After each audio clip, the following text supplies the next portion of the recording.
in his new role, but strangely familiar role, Peter often spoke out boldly and arrogantly without being asked. Peter, did anyone ask for your opinion? Peter, did anyone even look at you for an answer? And so many times he becomes the apostle's spokesman. He becomes the number one man. I'll give you a few illustrations. So Jesus is sharing this parable.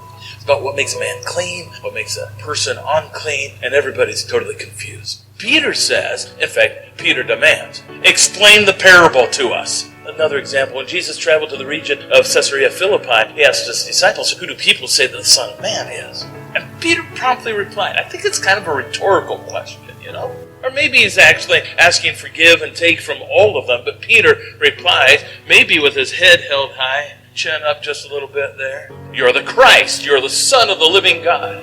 Another example, when Jesus informed the disciples, hey, I'm going to be killed, I'm going to die. Peter actually confronted Christ for daring to claim such a thing. And Mark recorded that Peter took Jesus aside and began to rebuke Jesus. That's the type of guy that Peter is. He rebukes Jesus. He demands answers. When Jesus was talking about forgiveness, again, it was Peter who asked. He said, Lord, how many times do I have to forgive my brother when he sins against me? 7 times? And when Jesus warned a wealthy young man, it's very difficult for rich people to enter into the kingdom of heaven. Peter, on behalf of all the apostles, made a very direct statement, and then he asked a very bold, and it's a very materialistic question. He says, we have left everything to follow you. What's in it for us? And part of that sounds good at the beginning. We've left everything to follow Jesus. I'm not sure he needed the follow-up. What's in it for us? And then there was that time when Jesus cursed the fig tree in order to teach his disciples a lesson in faith. And Peter expressed his amazement the next morning and says, Rabbi, look, the fig tree you cursed is withered. When Jesus predicted that all the apostles would forsake him, Peter sincerely but proudly retorted, even if all fall away on account of you, I never will. Never. Even if I have to die with you, I will never, ever disown you.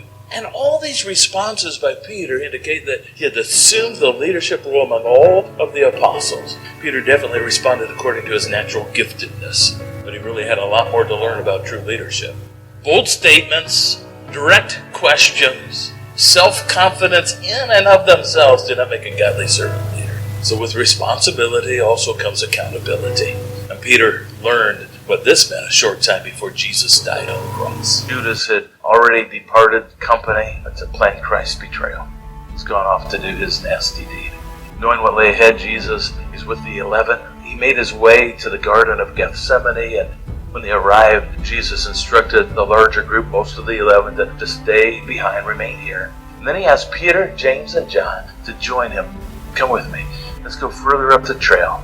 And later, he went on ahead of these 3 men, and it's just a short distance away, and he is agonizing. Jesus is agonizing in prayer. And when Jesus returned, he found that each man, these 3 men, these 3 that were in his inner circle, were asleep.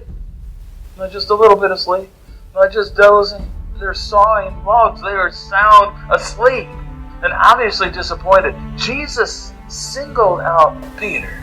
And what must have been really an excruciatingly painful, embarrassing moment. And Jesus returned to his disciples and he found them sleeping. And he said, Simon, are you asleep?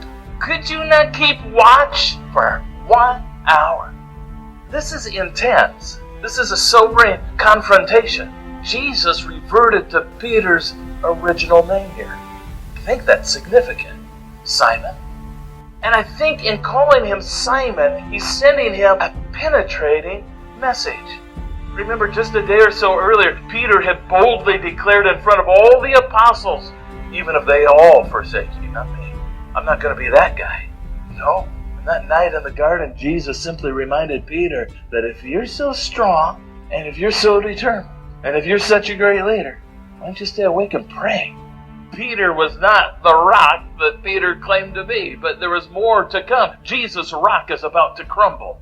Jesus had prepared Peter for this terrible, this dreadful moment by once again using his original name, twice in succession to make his point. Simon, Simon, Satan has asked to sift you as wheat. But I pray for you, Simon, that your faith may not fail. And when you've turned back, strengthen your brothers." So if Peter was listening there, he would have heard a whole lot of things that were said. But one of the things that he should have heard was hope. The message that Jesus gives to him is really a message of hope. This horrific experience that Peter is going to go through would not disqualify Peter from becoming the leader that he could be, should be, and would be. What better encouragement for Peter than to know that Jesus Christ himself had prayed that he would not fail ultimately, but would once again have the opportunity to lead and to comfort his brothers.